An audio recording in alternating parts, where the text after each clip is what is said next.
Hi, welcome to What the Flick. I'm Christy. That is Alonso. That is Matt. There's another Paddington movie, and bear with us. It's actually really good.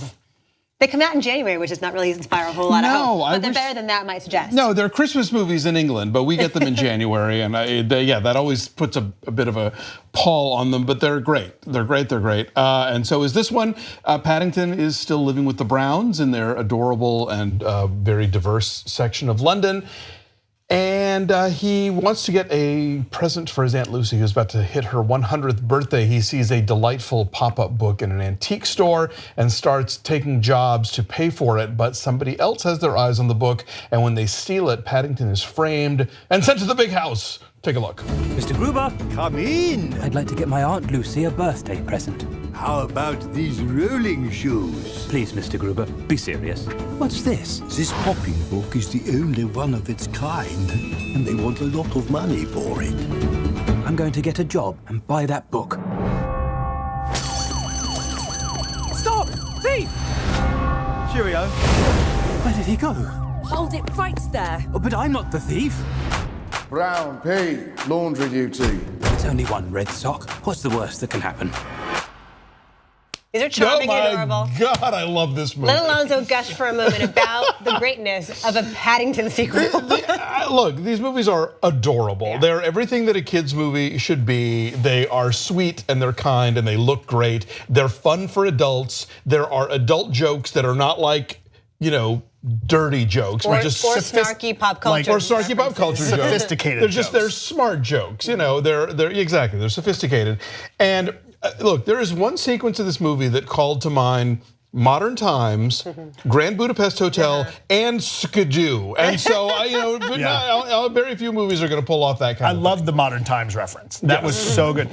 This movie's terrific. It's so much fun. And I remember going into the first one, and it's a revelation, the very first one. Yeah. Especially because that trailer for the first one was so terrible. Yeah, it made it look all slapsticky. Right, and you go in and there was a tear in my eye, and this one gets almost that close. It's very... Oh, I cried. I took Gabe to the first one. He didn't come to this one, so I ended up taking my niece and nephew as the focus group, as you said, and they loved it too. They were so excited, and we went to see this. They're in 6th and 3rd grade. Okay. So they're like 9 and 12.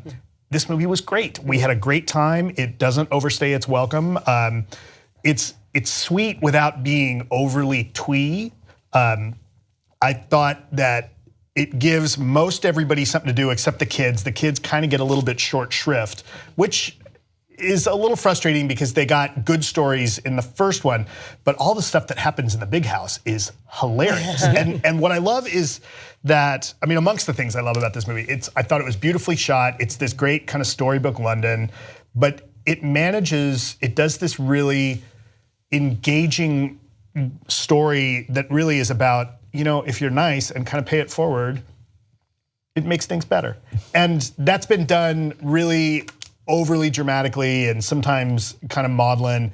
And this movie, it's cute and sweet and enjoyable and, get a little choked up at the end. It's also an allegory about being kind to immigrants, as the first one was too. Yes. And it does so in a way that's not heavy-handed and not mawkish, and in a way that is even more relevant now, post-Brexit, post-Trump, than it was with the first one 3 years ago. The first one came out exactly two years about ago. now. Was it 2 years ago? Yeah, 2015. Okay. Well, January. Oh, right. It is. It's a whole new year. I don't write checks anymore. Okay, you're right. It was 3 years ago. It was 3 years ago. But even then, there was a resonance to it, and there's a really clear message that the first one wanted to get across that feels even more powerful to us as grown-ups. Having said that, I don't think kids will get that, but they will get the underlying message of kindness and decency and just opening your hearts to people, because when Paddington leaves that adorable little neighborhood, everyone's sad. Like, he's everyone's buddy. There's a great opening sequence where, he has something for everyone. He knows what they all need, and they start everyone's day off on a right note. And again, it sounds earnest and cheesy, but it's pulled off with great energy and great earnestness. The rhythm of this movie and the way it cuts between things and things happen at kind of like clockwork works really nicely.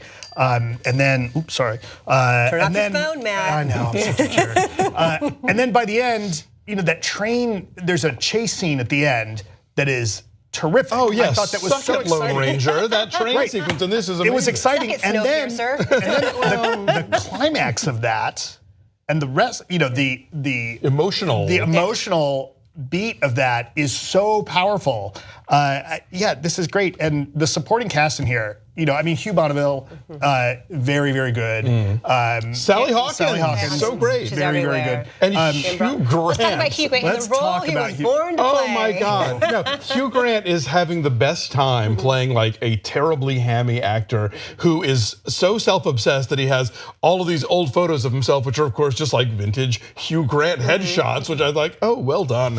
And also, it's funny because you talk about the neighborhood people and everybody loving him, and there is such a sort of sweet kind of picturesque London to it, and it's so interestingly diverse. And I thought, what is this reminding me of? Oh yeah, Notting Hill. Yes, which our friend Barry Jenkins just live tweeted on a plane. Oh, that's right. So yeah, the thing with Hugh, I was gonna say Hugh Jackman, Hugh Grant in this is that he's so lovingly wallows in the cheesiness of this bad guy, this preening bad guy, that you could only get there after having had him play all the roles he's played. He couldn't have always been a villain, and yet it's so tantalizing to think, oh, that was in him all along. He wasn't just necessarily the adorably stammering, British dude, but he has like an awesome bad guy in him, as Nicole Kidman did in the first one. Like these really serious actors, I seem to have a blast camping it up in these big villainous roles. So let's also talk about Brendan Gleeson. Oh my God! It's great. He's so funny and Knuckles. Yes. Knuckles McGinty. Right. Knuckles McGinty. He's so much fun in this, and he's clearly having a good time too. Yeah, and again, they're all acting opposite a tennis ball. Let's not forget, And I want to say the actual Paddington creation of this movie, voiced wonderfully by Ben Whishaw, is just such a delight to watch. I mean, they find such fun things to do with the hair and stuff. Like there's a scene where he is in a barbershop and he's holding on to this like this razor and he's vibrating and the hair vibrates in a way. And just so many great physical visual gags that they play off of him. And it's worth remembering that the road of beautiful, simple little children's storybooks to the big screen is paved with like The Cat in the Hat, like with this horrible, like bad ideas and stretching a plot far beyond its limit. Or making it snarky. Yeah, exactly. And they've somehow hit on this formula where they maintain the voice of those original books,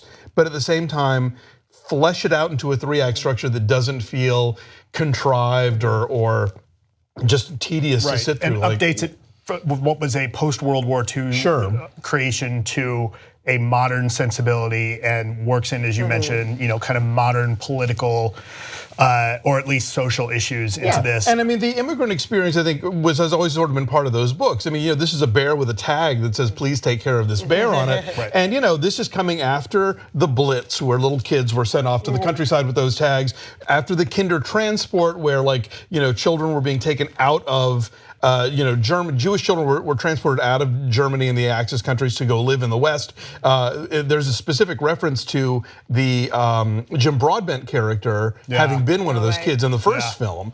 So yeah, I mean it's there, but it's never, Broadbent does a great job in this as well. Yes. Sorry to interrupt. I have to mention Jim Broadbent continues to do it. Does. This movie, it's so much fun, and you keep thinking, God, you kind of think you know what's going to happen, and it keeps kind of not necessarily twisting, but gives you moments that you don't expect and executes them so well.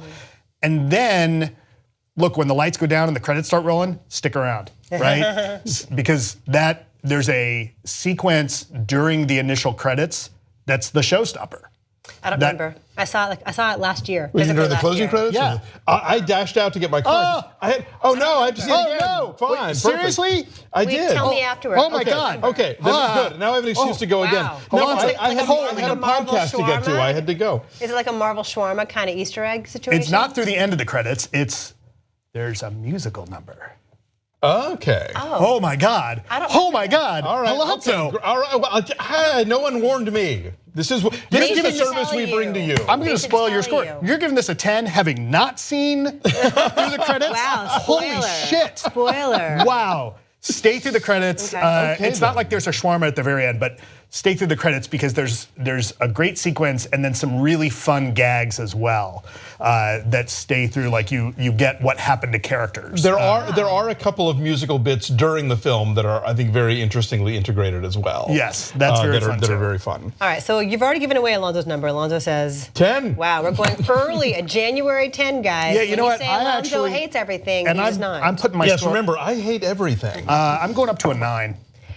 Okay, I'm really low as an 8, I guess. I don't really know how to do math. That's a 9. Okay, yeah. And the only reason I'm not giving it a rave is that I think that a tiny bit of the novelty is gone here. Because the first one, as you say, you use a great word to describe the first one, and that is it was a revelation. A revelation. Now we know what to expect from the Paddington movies. It is a rare sequel that delivers as well, but it's just like, I know. Can you side-eye me instead of that? Can we do that instead? Yeah, see, You're dead inside. I No, went I had into a this. blast. No, and I brought a child, and that child enjoyed it, and it was fun. But it's not the novelty of the first one, so my number's a little bit lower. I went into this. My God. Having heard some initial reaction about how great it was, and went in with high expectations, and it still Same here. went past them. So I'm not saying it's not great. an 8. That's a terrible score. Wow. All right, Anyway, so our we'll number's give a it a 9. Our number is a 9, and is at 100% on the tomato meter. So this Good. really is for everyone. So Yeah. please go see it and enjoy some marmalade afterwards. Bye.